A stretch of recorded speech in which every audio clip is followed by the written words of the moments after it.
नमस्कार मित्रांनो, स्वागत आहे तुमचं आताच्या ब्रेकिंग न्यूजमध्ये. मित्रांनो, राज्यामध्ये रिक्षा आणि टॅक्सींसाठी नवीन परमिट देण्याची प्रक्रिया गेल्या 2 दिवसांपासून तात्पुरती स्थगित करण्यात आली आहे. तथापि प्रवासी वाहतूक करणाऱ्या ई रिक्षा आणि ई बाईक्सना यापुढे मोटार वाहन विभागाकडे रीतसर नोंदणी करून परवाना घेणं बंधनकारक करण्याचा निर्णय घेण्यात आला आहे, अशी माहिती परिवहन मंत्री प्रताप सरनाईक यांनी दिली. परिवहन मंत्री सरनाईक म्हणाले की आतापर्यंत इलेक्ट्रिक रिक्षांना प्रवासी वाहतुकीसाठी स्वतंत्र परमिट घेण्याची आवश्यकता नव्हती.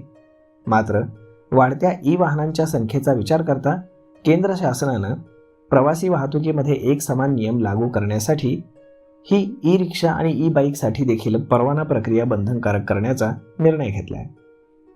या निर्णयामुळे पारंपरिक रिक्षा, टॅक्सी आणि इलेक्ट्रिक रिक्षा या सर्व प्रकारच्या वाहनांसाठी हे नियम लागू राहतील. तसेच प्रवासी वाहतुकीच्या व्यवस्थेमध्ये पारदर्शकता वाढवणं आणि अनियमितता टाळणं हे यामागचा उद्देश असल्याचं मंत्री सरनाईक म्हणाले. परमिट प्रक्रियेमध्ये सुलभता आणण्यासाठी परिवहन विभागाकडनं एक खिडकी योजना सुरू करण्याची तयारी सुरू आहे. या योजनेअंतर्गत अर्ज स्वीकारणं, कागदपत्रांची पडताळणी आणि मंजुरी प्रक्रिया एकाच ठिकाणी सुलभ पद्धतीने पार पाडली जाणार आहे.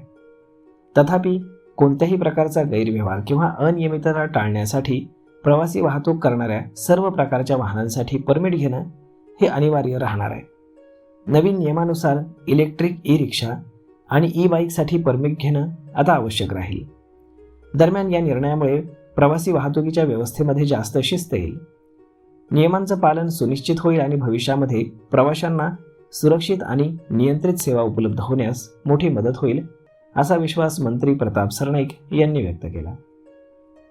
तर मग मित्रांनो, अशा पद्धतीने आता जर तुम्ही ई रिक्षा चालवत असाल किंवा ई बाईक चालवत असाल तर यासाठी सुद्धा तुम्हाला आता परिवहन विभागाचा परवाना घेण्याची आवश्यकता राहणार आहे.